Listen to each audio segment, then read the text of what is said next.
Good morning everyone. मैं हेमंत कुमार और यार जो लोग नए हैं मेरे ब्लॉग पे मैं बता दूं कि मैं एक कॉस्ट अकाउंटेंट हूं और पास्ट 6 ईयर से मैन्युफैक्चरिंग इंडस्ट्री में जॉब कर रहा हूं। मैंने डिफरेंट डिफरेंट लोकेशन पे जॉब की है, even foreign location as well as जो इंडिया में मेनी स्टेट्स है मैंने वहाँ पे भी जॉब किया है। तो यार मैं जो भी शेयर करता हूँ यहाँ अपना एक्सपीरियंस ही शेयर करता हूँ और अपना ओपिनियन ही शेयर करता हूँ। तो यार ऐसा है कि जो चीज़ें मैं शेयर करता हूँ वो ज़रूरी नहीं कि सबके साथ वो चीज़ पॉसिबल हो। लेट मी क्लियर दिस, सबका अपना अपना अलग अलग ओपिनियन है, अपना माइंडसेट है। अगर मेरा एक्सपीरियंस है किसी को काम आ जाए तो it's very good, that's why I am sharing my experience. जो मेरा जॉब का जर्नी रहा है, जो मेरा स्टडी का जर्नी रहा है, that's it. Now let's come to the very hot topic, exam. देखो यार, अभी इस शूट की तो कोई गाइडलाइन नहीं हुई। इस shoot of chartered accountant of India ने अपने एग्ज़ाम पोस्टपोन कर दिए हैं और जो भी मतलब स्कीम्स थी, फीस एक्सेट्रा, वो सेट ऑफ कर दिए नवंबर के अटेम्प्ट में, एज यू ऑल अवेयर, जैसा कि सब लोग जानते हो। तो यार अगर मैं बात करूँ CMA शूट की तो डेफिनेटली इसको अभी अपना एग्ज़ाम कैंसिल करके वो अटेम्प्ट दिसंबर में दे देना चाहिए। रीज़न क्या है? देखो, मैं बहुत सारे स्टूडेंट ऐसे हैं जो एग्ज़ाम देना चाहते हैं, बहुत सारे स्टूडेंट ऐसे हैं जो एग्ज़ाम नहीं देना चाहते। आइए फैक्ट की बात करते हैं कि आखिर फैक्ट क्या है कि क्यों इसको कैंसिल करना चाहिए, क्यों कैंसिल नहीं करना चाहिए। आप लोगों को पता है कि जो कोरोना वायरस के केसेस हैं वो 6 लाख से अबव जा चुके हैं। हम रशिया को पीछे करके तीसरे नंबर पे आ चुके हैं केसेस में। पहली बात तो ये कि ये कंट्रोल ही नहीं हो रहा। ठीक है, डे बाय डे 20 से 25,000 के बीच में केसेस आ रहे हैं। ठीक है, टोटल ऑल ओवर इंडिया में। अगर मैं दिल्ली की बात करूं तो दिल्ली में 6,000, 7,000, 5,000 ऐसे केसेस डेली आ रहे हैं और डेली आएंगे। जब तक कि एक पर्सन को पता चलता है कि वो कोरोना पॉजिटिव है, तब तक वो पता नहीं कितने पर्सन को इन्फेक्ट कर चुका होता है, इवन अपनी फैमिली को भी। तो खुद की फैमिली को भी, जहाँ वो जॉब करने जाता है वहाँ की फैमिली को भी वो इन्फेक्ट कर देता है। फिर उसको पता चलता है कि मैं कोरोना पॉजिटिव हूँ। तो यार इस तरह से केसेस जो कम्युनिटी ट्रांसफ़र है बहुत गंदे तरीके से बढ़ता ही जा रहा है। देखो, अगर मैं प्रेजेंट डाटा की बात करूं कल की, तो महाराष्ट्र में 2 लाख केसेस, तमिलनाडु में 1 लाख केसेस, दिल्ली में 1 लाख केसेस, गुजरात में 35,000, उत्तर प्रदेश में 26,000, तेलंगाना में 22,000, कर्नाटक में 21,000, वेस्ट बंगाल में 21,000, राजस्थान में 19,000। ये हैं टॉप के जो स्टेट्स जिनमें कोरोना के केसेस हैं। अगर मैं बात करूं, मैक्सिमम स्टूडेंट मेट्रोपॉलिटन सिटीज़ में रहते हैं जो वहाँ रह के पढ़ाई करते हैं और वहाँ एग्ज़ाम देते हैं। लक्ष्मी नगर, दिल्ली, मुंबई हो गया। तो यहाँ पे नंबर ऑफ़ स्टूडेंट बहुत ज़्यादा हैं और यहाँ पे जब केसेस बढ़ेंगे तो इट्स वेरी हार्ड कि आपका एग्ज़ाम यहाँ पे कंडक्ट हो जाए। Delhi government will not going to be allowed to conduct all these exams। वो गैदरिंग नहीं करने देगी, डेफिनेटली नहीं करने देगी। आप ये बात को समझो। तो यार दिल्ली का ऑप्शन तो गया ना। Day by day containment zone बढ़ते जा रहे हैं वहाँ पे। तो जिस तरह से वहाँ पे ये सारी चीज़ें सिनेरियो हो रहा है, उसके हिसाब से ये बहुत मुश्किल है कि वहाँ पे एग्ज़ाम कंडक्ट हो पाए। आपको भी पता है कि स्कूल्स के जो 12th के एग्ज़ाम थे, किस बेस पे उन्होंने रिज़ल्ट डिक्लेयर करने की ठान ली, किस तरह से बहुत सारे लोगों ने रिज़ल्ट डिक्लेयर कर दिए स्टेट्स ने। तो यार ऐसे में एक तो सबसे बड़ा फैक्ट ये है कि एग्ज़ाम कंडक्ट नहीं हो सकता सितंबर तक, क्योंकि जो जो क्या कहते हैं मेडिकल एजेंसियां हैं, जो बड़ी बड़ी जो रिसर्च की जो इंस्टीट्यूशंस हैं, उन्होंने अगस्त में अपने वैक्सीन लाने की बात करी है। 15 सितंबर की बात करी है, सॉरी 15 अगस्त की बात करी है कई सारी कंपनियों ने कि भाई हम वैक्सीन ला देंगे। बट क्या गारंटी है कि इट विल वर्क्स?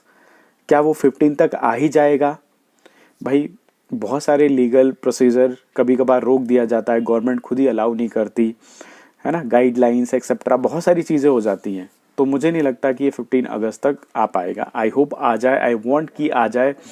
ठीक है, तो एक तो ये फैक्ट हो गया कि यार वो अगस्त पूरा चला जाएगा। सितंबर 1 या 2 सितंबर से एग्ज़ाम ही कंडक्ट होने हैं।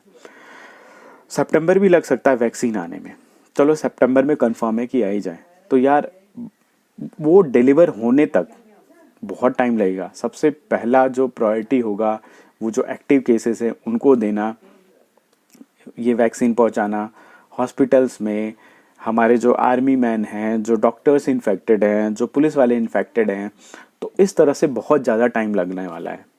तो ये एक बहुत बड़ा फैक्ट है कि सितंबर में एग्ज़ाम कंडक्ट नहीं हो सकते, है ना।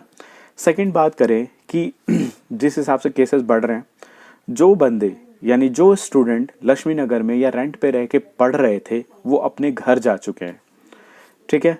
अगर जो नहीं गए हैं, जो वहीं हैं, तो अगर वो जो गए हैं, चलो जो गए हैं उनकी बात करते हैं, अगर वो एग्ज़ाम देने आते हैं, भाई जो लोग गांव में हैं वो कहाँ से देंगे, वहाँ सेंटर ही नहीं होगा, उन्हें तो वापस दिल्ली ही आना है। एक तो ट्रांसपोर्टेशन का इशू, अगर वो एग्ज़ाम देने आते हैं तो भाई उनको रहने के लिए प्रॉब्लम फेस करना पड़ेगा। मेरे को कल एक जो मैंने लास्ट वीडियो डाली थी उसमें एक मैम का कमेंट आया था which is very genuine and good. अगर आप लास्ट वीडियो में जाके देखेंगे तो वो कमेंट आप पढ़ सकते हैं, मैं कमेंट पढ़ देता हूँ कि भाई ये इशू फेस करना पड़ता है क्या, कि बात सिर्फ कोरोना की नहीं है, इसमें और भी इशू है, जैसे जो लाइक रेंट पे रहते हैं, ठीक है, उनके लिए इश्यूज है। इशू क्या है कि यार अगर आप गांव से आते हो तो आपको लैंडलॉर्ड अलाउ नहीं करेगा रहने के लिए, पहली बात तो ये। और लोग जो नेबरहुड है वो ऑफेंड करेंगे अगर आपको अलाउ भी कर दिया जाता है, तो आपको 14 या 15 डेज होम क्वारंटाइन रहना पड़ेगा अभी जो रूल है उसके हिसाब से। तो यार ये सारी चीज़ें बहुत ज़्यादा फेस करनी पड़ती हैं आज के टाइम और फेस करनी पड़ रही हैं।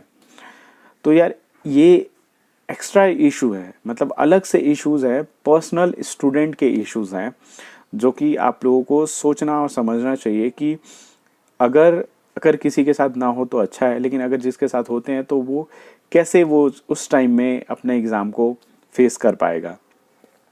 बहुत सारे लोग सितंबर के लिए जिन्होंने फॉर्म वॉर्म फिल कर दिए होंगे, सेंटर चूज कर लिया होगा और डर के मारे चले गए होंगे, वो तो चाहते ही नहीं होंगे एग्ज़ाम देना। देखो डेफिनेटली अगर उनमें से कुछ लोग भी एग्ज़ाम दे पा रहे हैं या देना चाहते हैं तो अब ये सोच रहे हो कि कैसे दें, जिनकी प्रिपरेशन अच्छी थी वो पूरी स्पॉइल हो गई होगी, कैसे मतलब एग्ज़ाम देने आए वो। तो बहुत सारे इश्यूज है इसके अलावा भी। तो यार यही सारे इश्यूज देखते हुए मुझे ये लगता है कि ये एग्ज़ाम को सितंबर नहीं कंडक्ट करना चाहिए, सितंबर में ऑप्शन आउट देना चाहिए कि ये एग्ज़ाम दिसंबर में कंडक्ट हो। यार life is very important, once you achieve this goal ना, अगर आपका गोल एक बार अचीव हो जाएगा तो यू विल इन्जॉय, डेफिनेटली आपको ये डिग्री बहुत इन्जॉय कराएगी। लेकिन अगर आपको कुछ हो जाता है तो आप डिग्री भी लेके क्या करोगे, सोचो ना, इट्स अ रिस्क। तो बस यार कैसे भी करके तब तक अपने आप को सेफ रख लो जब तक कि वैक्सीन नहीं आ जाती। ट्रायल बहुत जोर शोर से चल रहा है, every country trying to get this hell out epidemic से बाहर निकलना चाहती है, वैक्सीन डेवलप करने में लगे हुए हर कंट्री। और आई थिंक सितंबर अक्टूबर तक ये आ ही जानी है, आ जानी चाहिए। Most probable I am happy कि भाई इंडिया भी बहुत अच्छे से ट्राई कर रहा है और इंडिया में भी आ ही जाएगा। तो सबसे पहला कंट्री हो कि भाई जो वैक्सीन निकाले, आई होप इंडिया ही हो। लेकिन आने तक आई थिंक सबको सेफ रखना चाहिए यार। जो लोग बाहर निकल रहे हैं, जो इन्फेक्टेड हो रहे हैं, वो उनकी मजबूरी है, वो दो रोटी कमाने के लिए बाहर जा रहे हैं इसलिए, वरना अगर सब कोई अगर घर पे रह सकता तो ऑब्वियसली वो घर पे ही रहना चाहेंगे। तो आप यार स्टूडेंट हो, मतलब ये एज जो है अभी बहुत छोटी है, तो अगर इसमें रिस्क लेना है तो बहुत मुश्किल, मतलब कि नहीं लेना चाहिए, डेफिनेटली नहीं लेना चाहिए, है ना। तो यार सोचो इस बात को और कोशिश ये करो कि ये एग्ज़ाम सितंबर में कंडक्ट हो ही ना, जो प्रेजेंट सिनेरियो है उसके हिसाब से।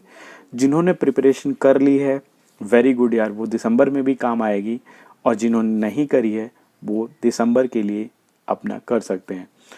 If you are watching my video तो मैं ज़रूर एक ये बताऊंगा, अगर सितंबर में एग्ज़ाम होते हैं तो अभी कैसे प्रिपरेशन करो, और सितंबर में एग्ज़ाम नहीं होते दिसंबर में तो दिसंबर के लिए कैसे बेनिफिट उठाएं। तो ये मेरे माइंड में स्ट्रैटेजी है। तो अगर जो लोग भी मेरी वीडियो देख रहे हैं अगर इंसिस्ट करेंगे तो शायद मैं शेयर करूँगा, और वैसे भी मैं शेयर ही करूँगा यार, क्या करूँगा। तो यार ये सारे फैक्ट देखते हुए आई थिंक इस शूट को एग्ज़ाम कैंसिल कर देना चाहिए, सितंबर का ऑप्शन आउट देना चाहिए दिसंबर के लिए, ठीक है। तो यार आज के लिए इतना ही, मैं फिर मिलता हूँ नेक्स्ट ब्लॉग में। Thank you so much guys. enjoy this weather and please like and subscribe. Thank you so much.